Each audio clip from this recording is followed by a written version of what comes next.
For the second time, a state audit has found that the health department has paid out millions of dollars in Medicaid claims to people who are not eligible. The auditor says there is a way to fix it, and it's already in place. Riley Kramer explains.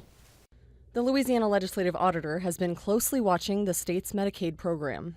Whenever the Medicaid program is the biggest program in the state in terms of costs, you really want to make sure you have as many controls as possible in place to identify people who are and are not eligible. About 2 years ago, an audit found that millions of dollars were lost because the Louisiana Department of Health paid out Medicaid benefits for people who no longer lived in the state.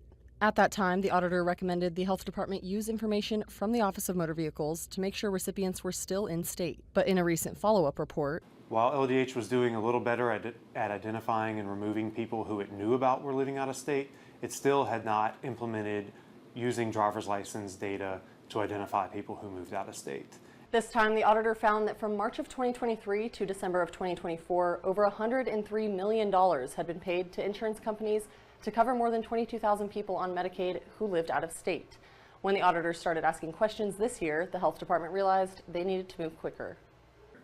In the past, an audit may have sat on the shelf and collected dust, and now they've actually done something to fix the problem, which is good. So we have to point out, because they were slow, what still went out the door.